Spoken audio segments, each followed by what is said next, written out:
Hello, and welcome to the Immigrant Incorporate podcast.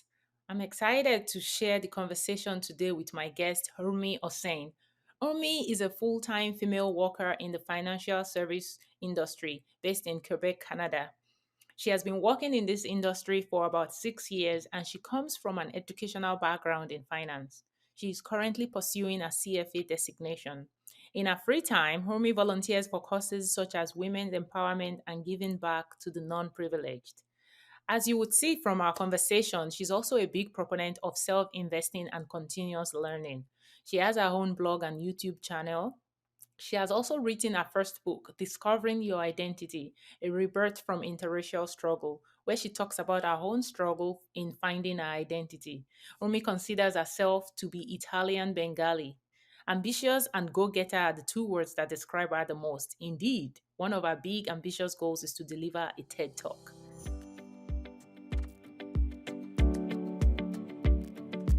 Hello, and welcome to the Immigrant Incorporate podcast. On this podcast, you will learn from lived experiences how to thrive in the corporate workplace as an immigrant. My name is Lola Adeyemo. I am the CEO of EQI Mindset and the founder of the nonprofit Immigrant Incorporate Inc. I work with organizations to build inclusive workplaces. On this podcast, I will be amplifying immigrant voices from within corporate organizations through solo episodes as well as guest interviews. It is a global world of work, and I'm very sure you can learn a thing or two from my guests who are originally from different parts of the world and their experiences working in the corporate workplace.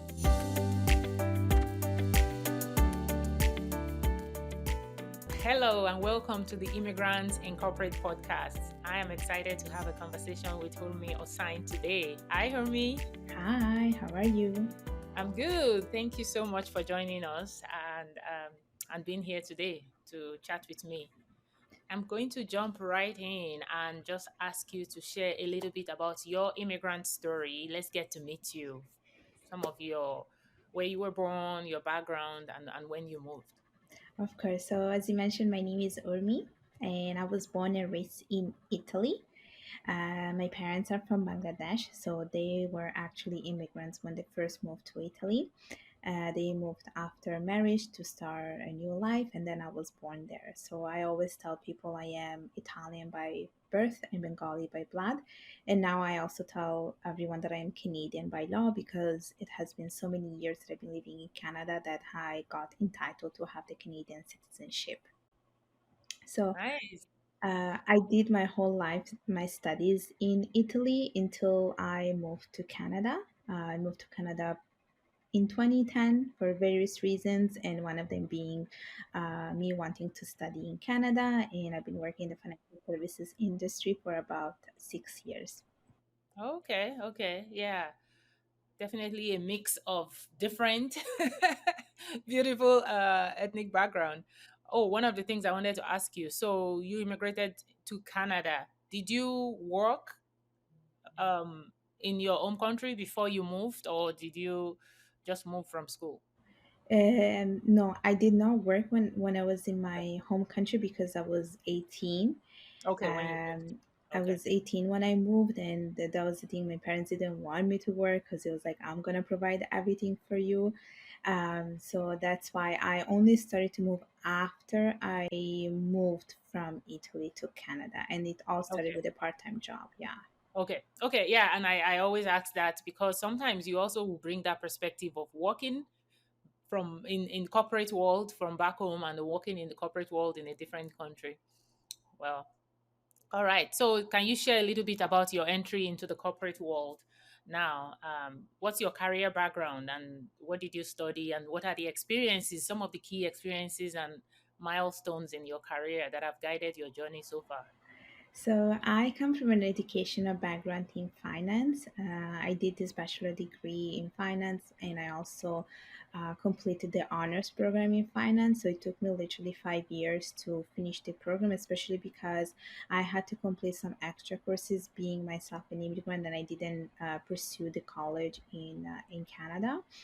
And I would say my career in finance has been tough and eye opening. So it all started basically, I would say, in 2014, 2015. This is when I started to like look for a job. I was looking for an internship, and I was looking for like an internship where I could get like an experience in the real world. And I can tell you it was so tough. It was so tough for different reasons. One, because I didn't have any sort of experience. Um, Two, because I didn't have the education required. Like some jobs required that you had completed certain certifications, and some jobs required that you had like a certain language knowledge. So it was really tough. And I remember when I was in university, I would go to networking events, but this was the thing, I would never network. I would just go for free food, to be honest. And then the harsh reality came when I had to graduate. So when I graduated, I had to look for a job because, like, you have to pay your bills and you have to like survive in a way. So then what happened is I actually, it just happened by chance, and I went to this career fair and I was very serious about it. I gave my resume to this woman for this American company, and I said, this is my resume, I'm looking for experience. And I got really lucky because after 2 weeks she called me, I did the interview, and that's how I started my career in finance. So I worked for this investment management company, and I worked there for 2 years. And then after working there for 2 years, I still felt like I wasn't quite sure what I wanted to go with my life and what I wanted to do. So I kept doing the same thing that I just like I had to change job because my department was outsourced elsewhere. So I looked for this other company because a friend of mine was like, oh, you know what, there are a position open, so if you want to come, just join. And again, I didn't do any sort of like networking. I just found out from her and I applied, and for some reason I got the job. And this is when I started to realize that I actually have to do something if I want to stay in this industry. And little by little, I started to understand the importance of having a LinkedIn profile and the importance of networking. So the toughest moment came pretty much during the pandemic. So what happened is I worked for the second company for 4 years, and I gained a lot of experience, especially in compliance. But as like everyone else, I was also like looking for a change. But at this moment in my life, I feel like I know my direction. So I looked for many jobs, and believe it or not, I just kept getting a lot of rejection. So maybe now I had the skills, I had the experience, but I still kept getting rejected. And in finance, being so male dominated, I also started to realize that a lot of the interviews I went to were mainly male dominated. People interviewing me were men. People working in this company were men. So that was making me a little bit uncomfortable because I was like, I don't see the diversity, I don't see the representation, I don't see gender equality. And I'm not sure if I want to be like part of these companies. But then I try not to let that I didn't let that put me down because I was like, you know what, it's probably a good thing. I could lead by example and still pursue with that. So I was like, you know what, it's still okay. So at the end, what happened is for a good full year, I went for a job search. I did so many interviews. Like, believe it or not, I think every company in this country interviewed me. And then Okay. after 1 year of trying, I finally got to have three interviews, three offers from these amazing companies. And I finally actually got to work in the company of my dreams, which was a company I wanted to work for when I was in university. So we're talking about like 2016, 2015. So I All finally right. feel like I made it. And back in the days, I tried to work for this company and I was always getting rejected, but now finally I made it, and like I'm super happy about how everything went, like how everything worked out Worked out. basically. Yeah. That's awesome. Well, congratulations on getting, I know what that's like, setting your sights on an organization and just going for it. So I wanted to ask you a question about your experience getting in, right? You talk about having to apply multiple times. First, were you an international student or were you a domestic student when you Yeah, went? yeah, I was local, so I was Oh, never you were domestic. international. Yeah. Okay.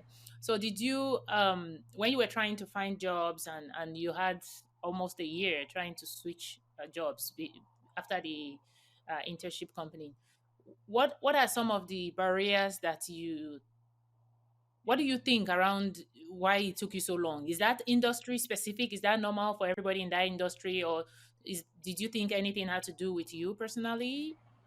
To be honest, I think it was like different things. I think first of all it was the experience, the lack of experience. And this is I think one of the biggest problems that no one ever hires you if you don't have the experience. But in order for you to have experience, you need someone to give you that. So that was one of the biggest issues that I did not have any sort of experience in the corporate job, the corporate world. The second one was pretty much, I would say, because I didn't have the experience, I didn't have the skills they needed, or the certain or the specific knowledge for that industry. You know, there are some specific things that we need, like for instance, Excel. This is one thing that everyone requires, and I took some classes, but I didn't do anything like practically in an actual workplace. So that was an issue. I think the language at some point was an issue too, because where I live, Montreal is very bilingual, and I actually What's studied your native language? my native language. It's Bengali and Italian. Okay, yeah, you didn't talk about that when you're talking about your background because I think that's important. So when you moved, you could speak English, but English wasn't your main language, right? Yeah, I was before moving to Canada, I was very, very fluent in English. I studied in English as well. So English is my third language, and then I have French, which is my fourth one. And I also did study French before coming. But the issue it was this is that in Montreal they speak like the Quebecois French, so it's a little bit more different from the one I studied when I was back at home, because the one in Europe it's the French from France. So it's different. The accent is very different. It's very noticeable. And so I struggled a little bit because people would talk and I would like not get them because I was like, I don't know what you're saying. So I had to I took some extra courses just because I wanted to revise my practice and just work on the grammar a little bit, to revise it a little bit. And I think like now I can finally say everyone I'm bilingual when it comes to like I can finally say that, because the place where I work right now it's mainly French, and I can finally say that, you know what, I'm bilingual. But a few years ago it was such a struggle. Like people really need someone who can speak both English and French, and I remember it was a little bit of struggle because I maybe I was able to speak, but I could not understand when they would talk because it's just so fast that the one that they speak in Montreal that, you know, sometimes you can get lost. So that was a big that was also a big concern. But I took like classes. I had friends from France. I practiced with them during my lunchtime. So I tried to look up for resources and make sure that I was like improving this as much as I could, because I think like it doesn't matter if you have like experience or not, you need to know how to speak the language. And I think this is one of the things that you need, especially when you work in finance. Of course, not all the roles require it, but if you want to work for like big companies that are like Canadian, you do need to speak both of them, especially if you live in Montreal. So that was one thing that I really felt like it was probably a big barrier. And of course, I also had to have some specific certification, which I'm still pursuing. And I think the fact that I'm like, for instance, pursuing my CFA designation is something that really opened a lot of doors, because it's something that a lot of people pursue in the finance in the financial industry, and there's a lot of competition in Montreal. And I think the fact that you if you have something extra, it always gives you an edge compared to the other Right, people. right, right. I think what you touched on is really important because I didn't even think about the fact that you have multiple languages in your background, right? And then I'm thinking you're in Canada, and then I'm thinking English, right? And maybe a little bit of French, but you're talking about even different French, right? Yes. From what you were speaking from back home. So I think when we talk about communication, when we talk about language, it's usually the biggest barrier that immigrants encounter, and it could look very different. So in the part of Canada where you are, French is the primary language or English?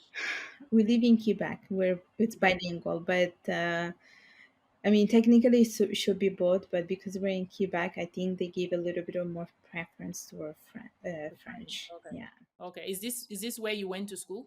No, so so the university I did was mainly in English, because we have in Montreal we have universities which are just in English, and we have those that are just in French. For the Okay. program that I did, it was better that I went to the English one because the university offered a better program. So you can choose when it comes to university, but in Montreal, when you are like going to primary school and stuff like that, I think it's mainly in French. Oh wow. Yeah. Okay. Okay. So you chose the English program. Yes. Then you got in the workplace, and it was more of the learning the French, really using the French in Quebec for work. Yes, but I had to. So basically, my two previous work experience were one of the company was basically American, so you didn't need to speak French because we French. were dealing with clients that were based in the States. And the second company that I worked for was basically based in Cayman Islands. So again, you didn't need to use French. It was mainly an English environment, Mhm. but I've been a little bit fed up of working in an English environment, and I know that if I want to work in better companies, I have to work on my French. So this is something that I did on my own. Like no one actually like told me. It was on my own, working on it with like podcasts, YouTube videos, vlogs, taking courses, practicing my speaking. This is something that I did on my own because I know that if I want to like succeed, I need that. So when I went to interviews, so this is another thing is that when we go to interviews in Montreal, they're bilingual. So they're both in English and in French, and they test you in both languages. And I knew that if I wanted to get a job, I had to work on it. So I think this is how I was able to get three offers because all the interviews that I went for, they were both like in both languages, the interviews. So they were able to test it. Right. So how does that work? Right. Like they actually conduct. They ask you specific questions in English and then in French. Yeah. So they could like let's say the first few questions could be in English, and then they might say, okay, we would like to switch in French, and we're gonna ask you this one question just to see if you're able to answer French. it. But it's Okay. not like 50-50. Like for the ones that I did, it was probably one or two questions in French, Okay. and then the rest was in English. But they make it clear to you that we are testing your French They're not saying we're testing you, but they will probably say, okay, we want to see if you can answer in French in because French. it's maybe Okay. bilingual position. Maybe it's a bilingual position. Yeah. Okay. Wow. Okay. That is interesting. So did you think about, well, let's go back to your native language, right? So right now you are still working in Quebec and English and French. So when you talk to your family, do you have to do the switch to your Do local language? So this is the thing. So when I talk to my parents, they live in UK. I speak to them in Bengali and Italian. In Montreal, like in my household, we speak like a little bit of Bengali. We speak English and speak English. And what else do we speak? And my sister is here, so we speak Italian. So I'm always like mixing every like it's like a mix of things with me. Crazy. That is crazy. And I know, I wanted to really talk about this because when it comes to accents, I right? do. One of the things around immigrants that people use to identify or recognize an immigrant is your accent.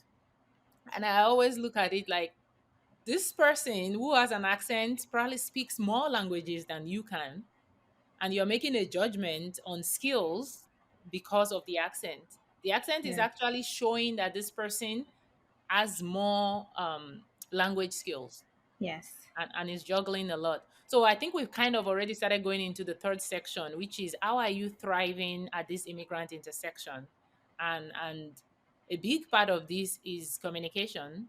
Yes. So what are some of the tools? Did somebody coach you? Did somebody talk to you? How did you navigate? Do you have a community that helped you?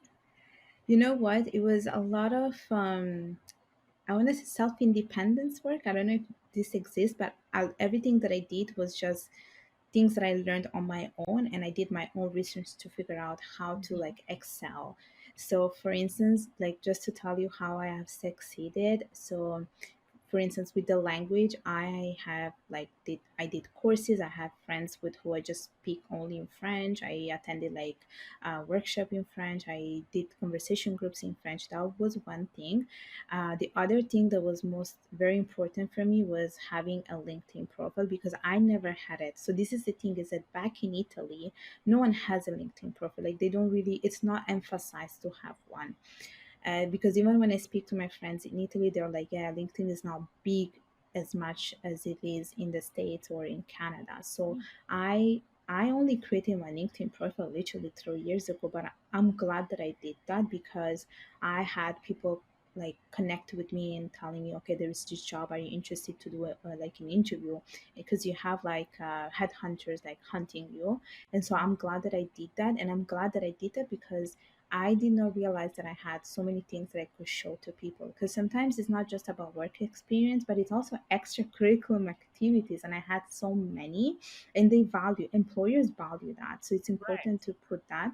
So I did put that, I put all these extracurricular activities, and that's also how I got connected. People would look at my profile and they would see me probably like they saw me as a fit and they would contact me. Right.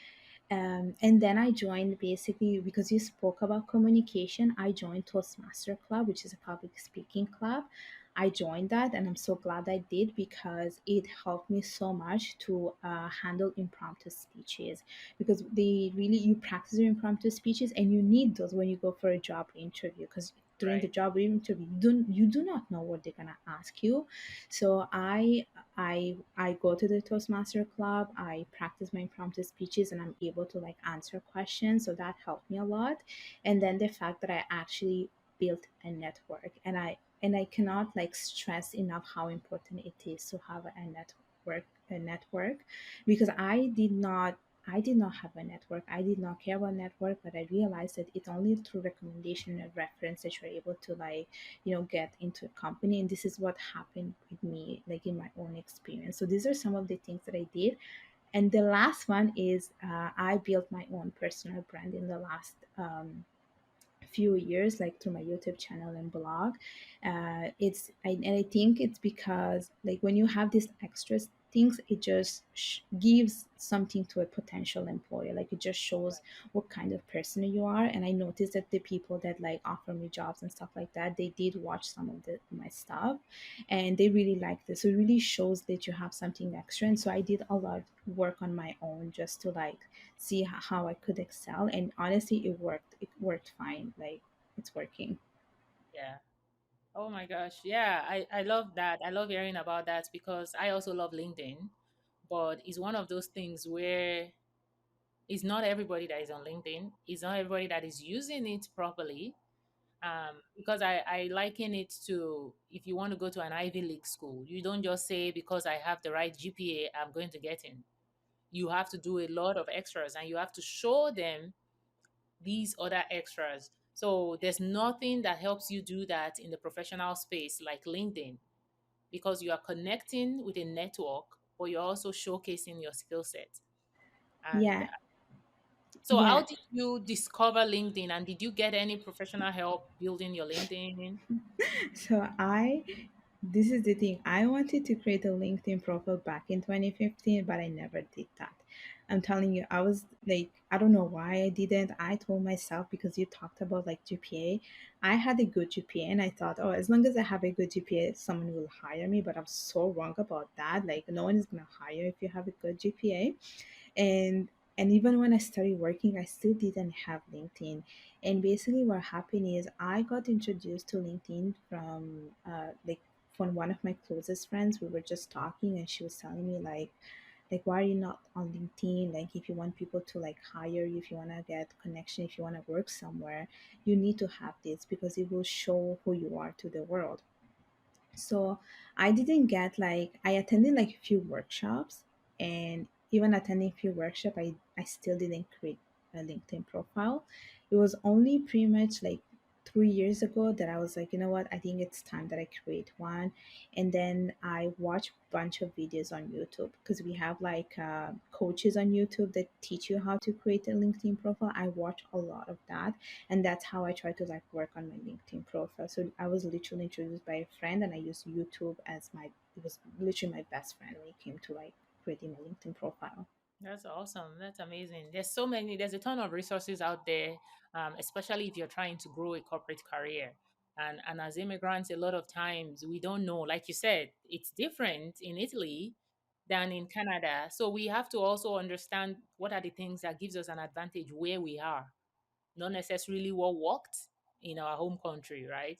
So this is an example of that. It's not might not be as appreciated in Italy to be on LinkedIn and have a professional presence, but it's definitely a big part of in North America, especially.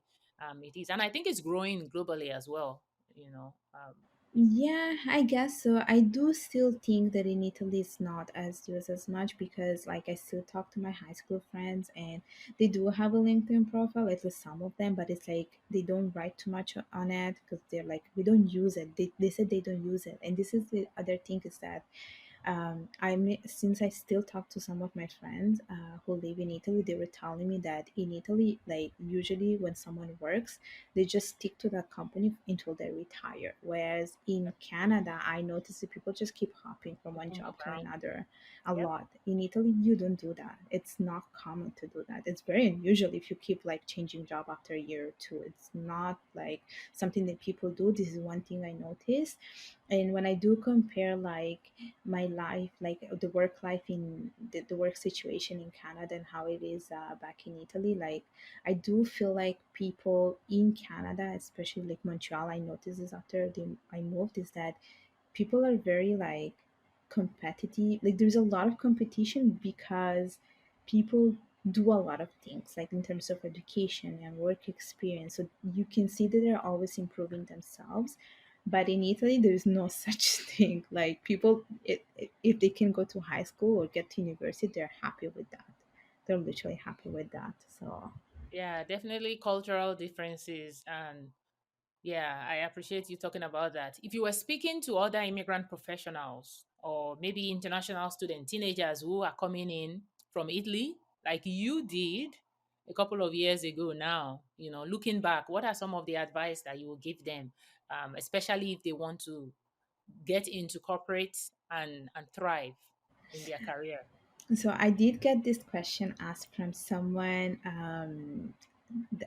for someone that I tutor, and basically this person, some of these people, they're students, they want to move to Canada, Mhm. and their biggest concern is always the language. And I actually told them that if you do want to live in Montreal, because when it comes to studying, it's okay, you can choose the language, like you can choose it, it's not an issue. But if you want to live and work here, you need to make sure that you know the language.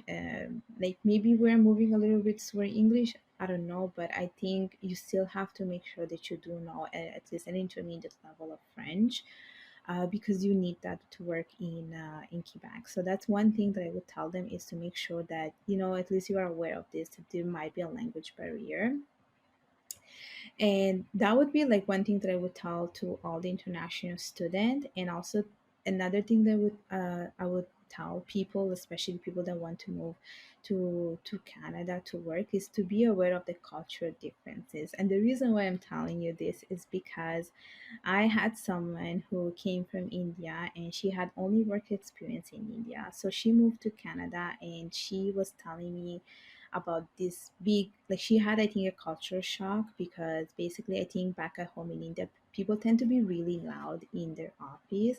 But here in Canada, she notices everyone is quiet. So this was something that I think she was like, is this normal? I said, this is very normal. This is how we work.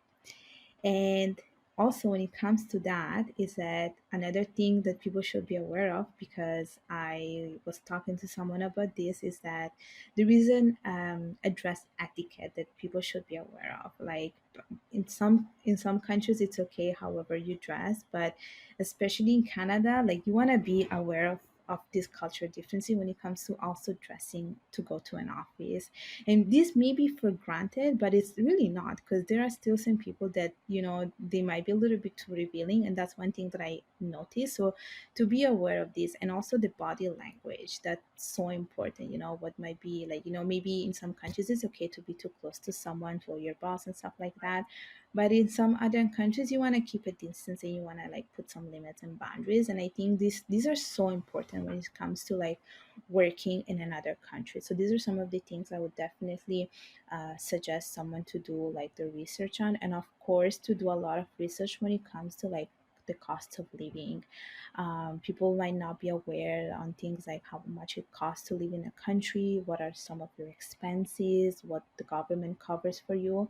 And these are like basic things that people should be doing the research on. Right. Like I know it sounds like super simple, but I think sometimes I it's don't think it's overlooked. simple though. I don't think it's simple. I think you are touching on something really important, especially for an immigrant. I think, especially if you've worked in a different country, right? There are a lot of immigrants that are already working when they decide to immigrate, right? So they think I'm already an experienced corporate employee, so I know all the rules.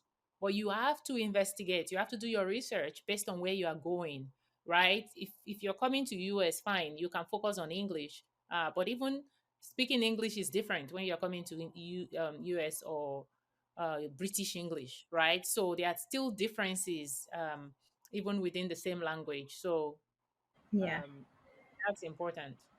Yes, yes. The language is so important. And I also like the language is so important, but I also feel like the cost of living is so important because everyone that I meet, they keep asking me about how much does it cost to live in Montreal. And I always have to emphasize to them that, like living in Montreal is a one thing. And if you want to live somewhere that is not in Montreal, it's different cost of living too. So like if you live in Right, Toronto, it's a different cost of living and stuff like that. So these are things that people should do research on. It's not so like right, um, it's not the same. And I told this to many people that wanted to move to Montreal. I said it's not the same. You have to you want to make sure that you know where you're going to.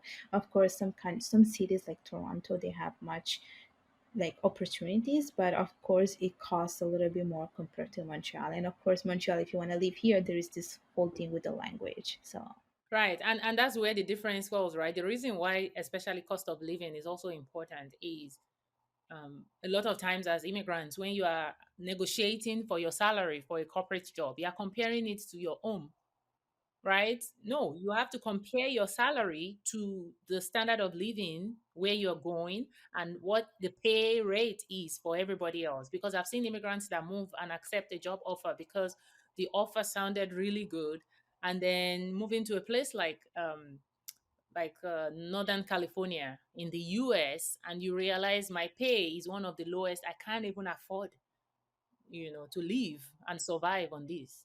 yes, and to touch on that, I do want to add one more thing because, for instance, like here in Canada, they usually like no one is supposed to be asking how much you're making, but how much you want to make. But for instance, back in Italy, it's normal to ask how much you're making. So that's like you want to be like these are little things that you want to pay attention. Like I think these cultural differences they do make a difference. Right. Yeah. So if you are used to saying what you're making back home, and then you're moving to a different country, you don't understand where you have a right to not say, to not share. They are not Yeah. supposed to ask you legally. Is also a huge advantage for you Yeah. to also know. Thank you so much. Yeah, I think you really this is why I like talking to people who are in different countries too, because when we talk about working in corporate as an immigrant, it's different depending on the country where you are in. The challenges are the same, but you have to ask specific questions based on where you're going and Yes. where you want to work. Yes. Right. So yeah, I think you talked about communication a lot. You talked about just taking the initiative, doing your research. Is there anything else you wanted to add as far as your work style? Just working in Canada now. How do you think being an immigrant has helped you? And any tips there? There are some things that I learned a lot, and I think one of them is about the soft skills. Like some of the things that I didn't think I needed them, that I actually have used them a lot, especially when it comes to like communication skills, public speaking skills, teamwork skills. Uh, being detail oriented, and I feel like these skills, like whatever skills that you're able to leverage from previous experience, do that. And I think a lot of the things, like so far what I have noticed in every jobs that I went is that these are main skills that everyone is looking at, like leadership, communication, teamwork and being detail oriented. These are some of the things that everyone should be like working on. And I think that if you as a person you're always investing yourself, it's a good thing. It just shows that you are like you do have initiative and that you do have leadership skills and you get recognized. And I think one big thing that I learned is that people really care more about the soft skills rather than the hard skills, because you can always teach everyone like something. You can get it through like education through a book, but you can never teach soft skills, and it's important to have those soft skills and a strong work ethic. So those are some of the things I learned. Especially working in teams, right? We all Yeah, work in global teams, local teams, so yeah. it's important. Thank you so much, Rami, for joining us and for sharing. I think you dropped a lot of really great insights. And I usually end with a final question. So, if you were to share a dish, maybe a snack or fruit with your co-workers, if you were to share something, some meal with your co-workers at your new home, that is from your home country, what would that be and why? Okay, just because I have two cultures in me, I'm gonna say like one for each. So the first one is pasta, and that's like from my like where I was born, Italy. And the second one Italy. is biryani, and that's because where my parents are from, that's also part of me. And I would like to choose those one because I would say those are like the national food, and also because I think both dish, although they're different, they do have this one common characteristic is that they unify, they bring people together. And usually when you're eating biryani, you eat it with your family or friends, and when you eat pasta, it's the same Ah, thing. So that's why I would like to choose oh, both those two. oh, that's cool. I didn't know that. So when you're eating, I mean, these are meals that the international versions are available, but I didn't know that traditionally when you eat those meals, you actually eat it together as part of a group. Yeah, I mean, if you, I don't know if like in Italy, for instance, like Sundays, usually on Sundays, families get together and they just eat like there is no tomorrow. And pasta Mhm. is one of the main dish. And the same thing for us too, like for the Bengali culture, when we have like festivities, like we get together and we eat like there is no tomorrow. And there is always the rice dish is always there, and we always have like chicken, fish, and we have biryani. So those are like food is what brings us together basically. Right. Oh, I love that. And biryani is the rice base with, is that It's biryani? It's rice with chicken or beef or With shrimp, a little bit meat of and all of vegetables. that Yeah, mixed yeah, together. Mhm. yeah. I think I've had it at Indian restaurants. Is where I've had it. Maybe. Or it's probably made a different way. Thank you Yeah. so much. For me, it was Thank so you. nice having this conversation with you. And congratulations on all your achievements. I think, there's a long way to go, but you are doing great. You are thriving. And I appreciate you mentoring and sharing. Thank you.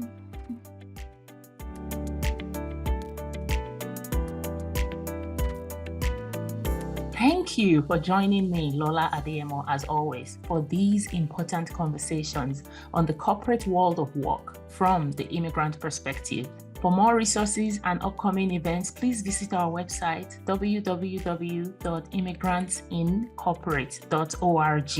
You can also follow us on Instagram at Immigrants Incorporate. If you are on LinkedIn, please join the group Thriving in Intersectionality Immigrants Incorporate America.